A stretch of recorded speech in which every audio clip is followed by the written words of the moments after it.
Olá pessoal, bem-vindos para mais um vídeo e eu no vídeo de hoje vou-vos falar sobre como é a minha experiência como mãe de uma criança autista. O que é que a gente sente, quais são os nossos obstáculos, os nossos desafios e porquê é que eu decidi partilhar esta experiência com vocês? Porque eu noto que as pessoas um bocadinho que menosprezam o que os outros passam. Lá porque o Arthur e todas as crianças autistas possam ter um síndrome que não é assim perceptível a olho nu e que só é perceptível em casos de crises ou a quem convive diariamente com eles, lá porque ele não tem uma deformação que é visível, menosprezam aquilo que é. Não é que seja pior do que os outros, não é, mas existe e tem que ser visto da maneira que é. Podia ser pior? Podia, mas não deixa de ser o que é. É isso que eu quero perceber e então quero partilhar com vocês a minha experiência como mãe de uma criança autista. E eu, para iniciar, eu vou-vos falar do início, não é? Portanto, no início, quando o Arthur era ainda bebê, cerca de 1 ano e meio, 2 anos, por aí, aquilo que me afetou mais como mãe foi o facto de eu parecer que estava separada do meu filho, vá. Imaginem que estão a ver os vidros fumados, em que vocês estão dentro do carro, não é? E conseguem ver para fora, mas quem está lá fora não consegue ver para dentro. E eu sentia-me um bocado assim, como se nós estivéssemos separados por um vidro fumado, em que eu conseguia vê-lo e conseguia perceber que ele estava a fazer coisas, mas eu chamava por ele, eu tentava interagir com ele e eu não conseguia porque eu sentia que ele não me via. Não é que ele não me visse, mas ele não me via como uma necessidade de me ver. Não sei se me estou a fazer entender. E então, eu como mãe sentia-me assim um bocadinho, né? Porque a gente quer dar carinho aos nossos filhos, a gente quer estar lá para eles sempre, e o Arthur sempre foi muito distante. Eu queria estar, por exemplo, se eu lhe queria dar um abraço, ele não queria, porque ele reagia ao toque, então havia aqui um género de um distanciamento. E se calhar quem é mãe e quem sente estes carinhos e afetos por o seu filho, vai perceber o que é que eu estou a falar, não é? Quando a gente tem ali um bebê, o nosso filho, e existe um enorme distanciamento, porque a gente não consegue entendê-los da maneira como eles veem as coisas. A maneira que eles veem as coisas, eles não sentem as mesmas necessidades que nós, por exemplo, de afeto, de carinho, de toque, do abraço, do beijinho. Eles não têm essa necessidade. E nós que temos, sentimos que ali falta qualquer coisa, não é? É uma situação um bocadinho estranha e um bocadinho chata e incómoda para quem é mãe.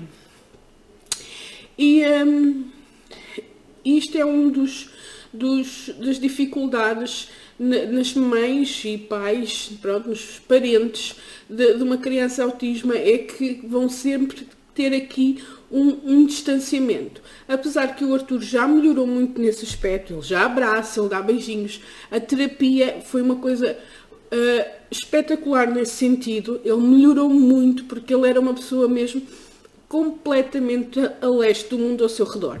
E ele melhorou muito nesse sentido, eu só tenho a agradecer às terapias e daí também eu continuar a batalhar com ele, porque eu realmente tenho visto que ele tem alterado em muito. Uma das coisas também que quem lida com uma criança autista tem que passar é pelo ter que o preparar para as coisas.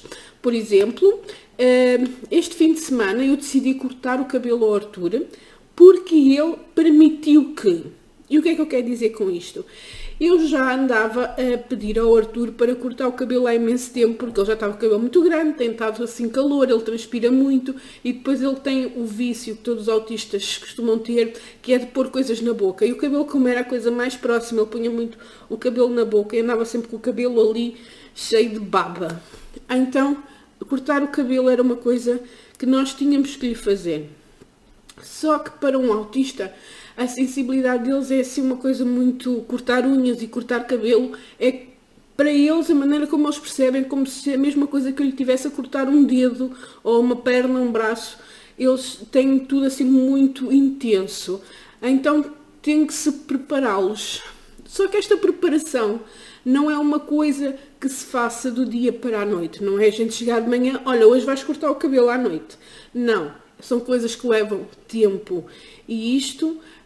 talvez as pessoas que têm crianças típicas não percebam, porque se calhar chegam, dizem uma coisa e fazem e pronto, mas numa criança autista não funciona assim, porque isto é o suficiente para criar uma birra. E o que é que eles fazem nas birras? As birras dos autistas, eles agridem-se, eles gritam, eles perneiam, eles aleijam-se e aleijam os outros. E nós não queremos isso, não é? Nós queremos tentar que as coisas sejam o mais tranquilamente possível. Então, nós andámos cerca de, talvez, 2 meses, sem querer exagerar, mas eu penso que foi por volta disso. Durante 2 meses nós andámos a dizer ao Arthur, tens de cortar o cabelo, e ele sempre, não. E andámos sempre a preparar, sempre a fazer associações positivas ao ato de cortar o cabelo, mostrando imagens, mostrando bonecos, mostrando toda uma série de coisas que nós também, como pais, estamos constantemente em trabalho para ajudar estas crianças, e então buscar assim elementos positivos para atribuir ao corte de cabelo, para que quando ele estiver pronto, ele próprio o diga, que foi o que aconteceu este fim de semana. A gente faz a pergunta, não é? Arthur, vamos cortar o cabelo? E ele diz sim. Ok, ele já aceitou. E isto são uma das situações que os pais com crianças autistas têm que passar. Portanto, nós andámos 2 meses a dizer cortar o cabelo é fixe, cortar o cabelo ficas bonito, olha ali aquele menino, olha ali aquilo, olha aquele outro, olha o Gecko, que ele gosta muito do Gecko, dos Pijamax. Olha o Gecko, tem o cabelo curto, está tão bonito, e assim, essas coisas. E sempre ouvir durante este período todo, não, até que chegou o dia em que nós fizemos a pergunta e obtivemos um sim. E quando obtivemos o sim, agarramos com força esse sim, antes que ele se fosse embora, e então cortámos o cabelo. Até vou deixar aqui umas fotografiazinhas de como é que ele ficou muito, muito bonito.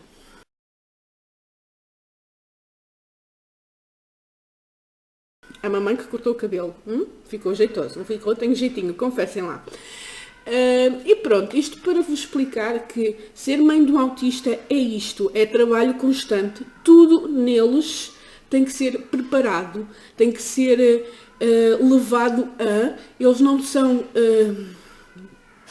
crianças que se possa ter uma resposta de acordo àquilo que nós esperamos na hora, tem que se preparar as coisas, e tudo estas coisas eu creio que as pessoas não têm noção de como dá, de como é esgotante e de como cansa.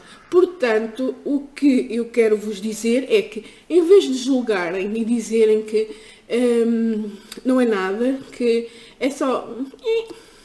e menosprezarem, não é uma doença, é um síndrome, mas em vez de menosprezarem o síndrome, tentarem perceber estas pessoas e tentarem compreender que é um síndrome que altera todo um estilo de vida, um recorrer dos dias, as rotinas, tudo. Altera uma maneira da pessoa viver e altera uma maneira de uma mãe, de um pai pensar, altera tudo.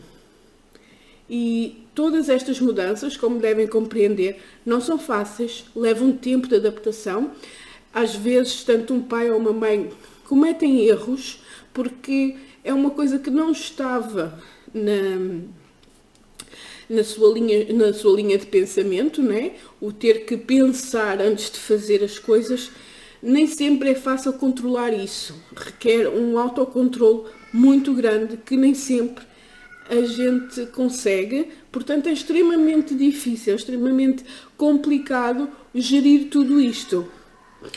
E era isto que eu queria que as pessoas entendessem e que percebessem que ser autista não é olhar e ver uma deficiência estampada no rosto. É algo mais que isso, é mais complexo que isso, mas é uma coisa que se vai aprendendo a lidar com. Estou muito satisfeita com o progresso que a gente tem feito, com todo o desenvolvimento que o Arthur tem passado. Eu própria também tenho aprendido a fazer as coisas de outra maneira, né? Tenho aprendido a ser outra pessoa diferente e isso também é extremamente interessante. E é isto, pessoal. Era este o vídeo de hoje. Espero que tenham gostado e já sabem, se não são inscritos no canal, inscrevam-se, deixem o vosso like e compartilhem, ok? Nós vemos no próximo vídeo. Beijinhos!